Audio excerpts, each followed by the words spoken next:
everybody. I wanted to show you what happens when you have the mod that I showed you the other day with the lowered suspension and you drive it on gravel that I advised you not to do, but I know that some of you are going to do it anyway. So this is what damage you can do to your car. Let's get on.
Hello everybody, welcome back to the Blue Mat. And I had to end the video quite abruptly because the rain came shortly after, so I didn't want to sort of just hang around in the rain trying to finalise this video. I thought it best to bring it back to the Blue Mat so we can see the damage caused by my reckless driving. And I think I may be slightly disappointed because I don't think I managed to break anything on it. Jeez, these things are built well. Now, naughty John, naughty, naughty, naughty, naughty, naughty. Okay, let's be honest. You all saw the footage. This should have torn itself apart with the size of those rocks that it was bashing into. And I mean, you can see it's quite significant. It's not just like a little bash here, a little bash there. You can see some of the flips and the bangs. But the noticeable part here is that everything seems to be working.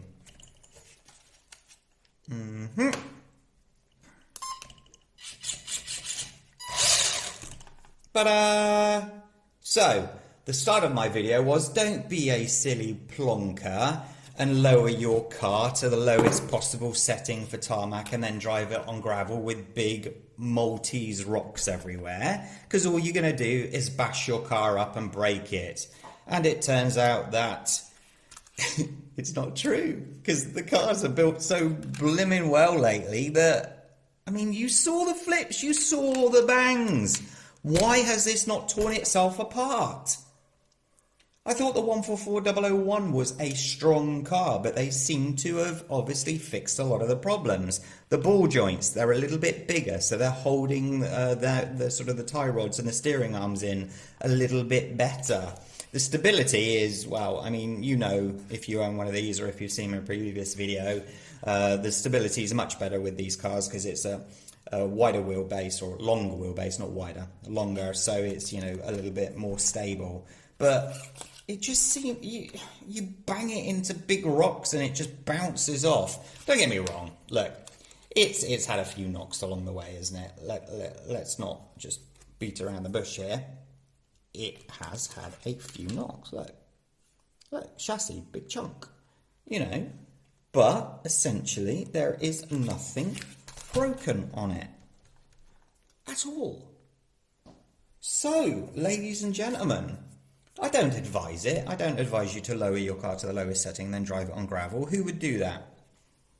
Who honestly would do that?